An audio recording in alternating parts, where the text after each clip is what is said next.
Ladies and gentlemen, welcome to our 9 p.m. English News Edition. Here are the top stories. The regions of the interior celebrate the arrival of 2025 in style.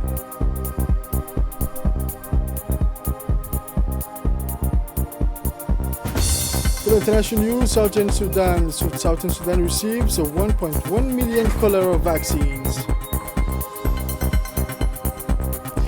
Welcome to our newsroom, ladies and gentlemen. As I mentioned, under the auspices of Minister of Youth and Culture, the Okar Community Youth Association, in collaboration with Prefecture of the Regional Council of Dakhil, organized a memorable festive evening as part of the 2025 New Year celebration at the Prefecture Esplanade in Dakhil. In addition to local authorities, the festive evening to welcome the new year brought together dozens of young people in a diverse crowd, all gathered in the starry sky. Among the artists who illuminated the evening, Asha Bisley, one of the great voices of our country, captivated the audience. She was accompanied by young singers from Jib Talent originating from Dakhil, adding a fresh and creative touch to the evening. Asha Bisley set the stage on fire with her golden voice and captivating dance moves, creating a festive and emotional atmosphere before a mesmerized audience. Amidst this intense joy and palpable emotions, it was clear that the city of unity was filled with hope for a promising new year, one marked by a new paradigm of progress and socio-economic development that will meet the people's aspiration for peace and happiness.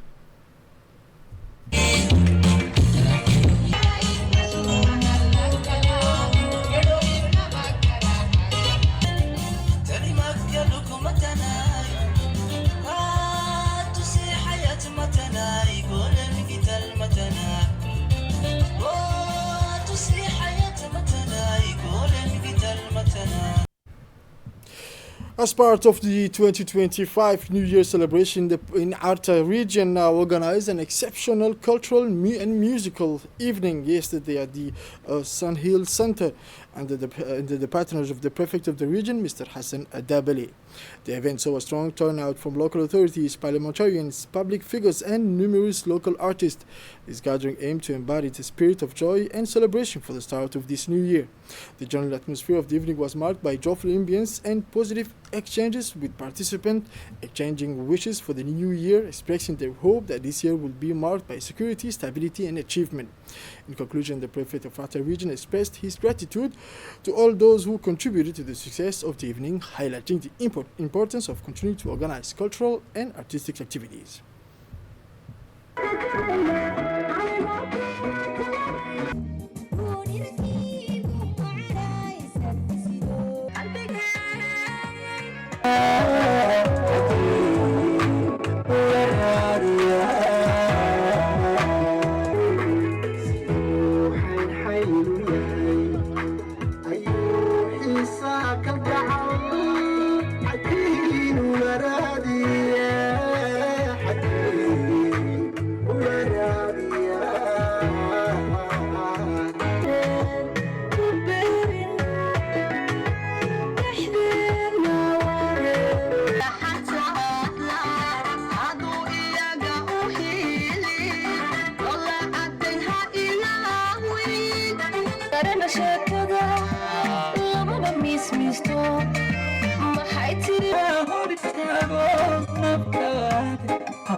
And now in the region of Obok now was the celebration of this new year 2025. The prefect of the region organized yesterday a cultural and musical evening.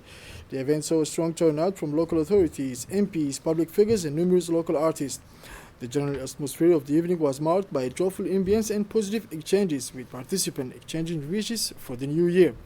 In conclusion, the regional authorities expressed their gratitude to all those who contributed to the success of the evening, highlighting the importance of continuing to organize cultural and artistic activities that enrich the social and cultural life of the region.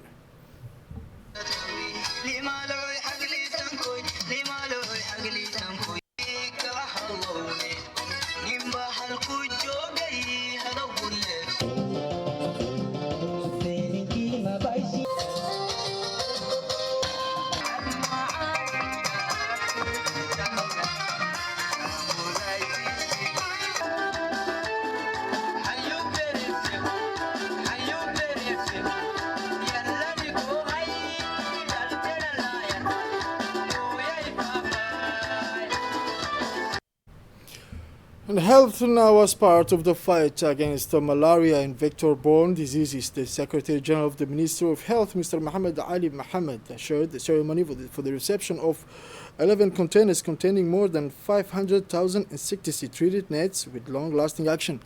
Attending the ceremony were the Senior Advisor of the Ministry of Health, Mr. Abdul Qadir, the Director General of the CAM, Dr. Hassan Abdul Rahman, the Director of the Priority Health Programs, Mrs. Munira Ahmed.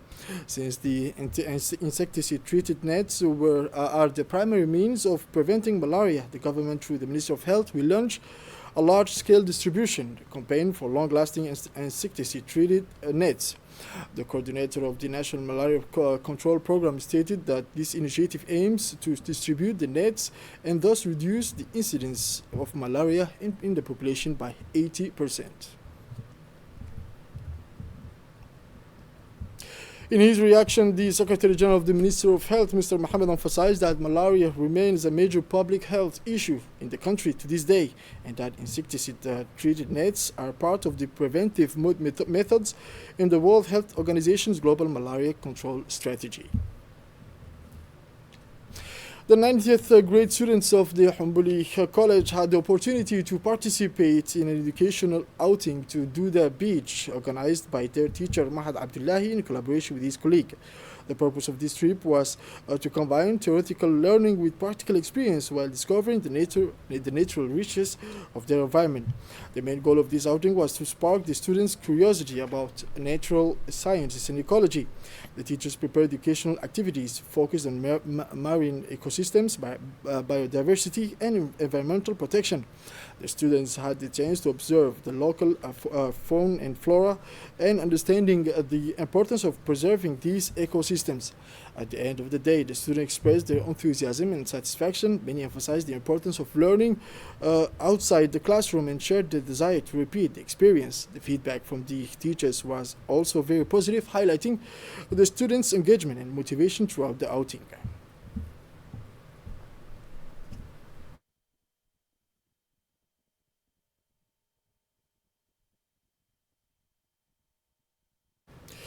And now, sport. Now, the Djiboutian Judo Federation organized a farewell ceremony for the Japanese volunteer coach, Mr. Takumi, who spent a year with the Djiboutian Judo Federation as part of a volunteer program between the Republic of Djibouti and Japan, two friendly countries in the field of sports.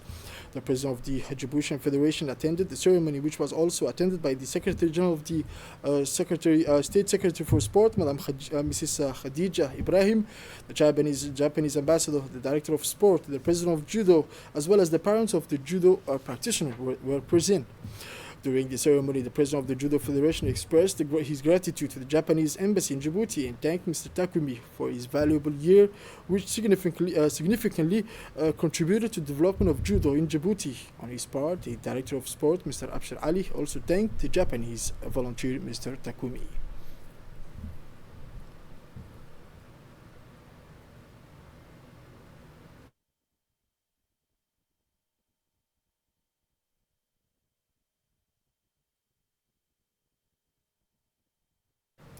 And now, as I mentioned on the title, the cholera epidemic was declared on October in the border town between Sudan and South Sudan, but it has since spread to 6 of the country's 10 states. The details with Asha. South Sudan received 1.1 million doses of cholera vaccines on Monday as the country battles an outbreak of the disease. The vaccines, donated by the Global Alliance for Vaccines and Immunization, arrived in Juba by flight. This is supposed to be a 2-dose vaccine, but if you take one, you are supposed to get immunity within 2 weeks, and it can protect you for close to 6 months. Then, if you take the second dose, it can give you protection for up to 3 years, said Gabriel Biom, UNICEF immunization officer. The cholera outbreak are currently infected with the disease, according to South Sudanese government. In Gaza now, at least 10 Palestinians were killed in an Israeli airstrike on a humanitarian area. The details with Asha. Israeli airstrikes killed at least 18 people in the Gaza Strip, including 3 children and 2 high-ranking officers, according to Palestinian and hospital officials. One strike hit a tent in an Israeli-declared humanitarian zone known as Mawazi, where hundreds of thousands of displaced people are sheltering in tents during the cold and rainy winter. Another strike killed at least 8 Palestinians in the central, who say women and children make up more than half the fatalities. In the United States, a vehicle blows into a crowd, 10 dead. At least 10 people were killed and 30 others injured when a vehicle plowed into a crowd. At least 15 people have been killed and dozens more injured after a man smashed a pickup truck into a crowd of New Year's revelers in New Orleans in the United States. In addition to the death, dozens of people were hurt. A college football playoff game at the nearby Superdome was postponed. The attack occurred yesterday at about 3:15 a.m. near the intersection of Canal and Bourbon Streets, a busy pedestrian thoroughfare in the heart of New Orleans' historic French Quarter. The FBI say it was investigating the attack as a terrorist act and did not believe the driver acted alone. Investigators found guns and what appeared to be an improvised explosive device in the vehicle, along with other devices elsewhere in the city's famed French Quarter. This is it for this news edition, ladies and gentlemen. Thank you for watching us and stay tuned for more on RTD.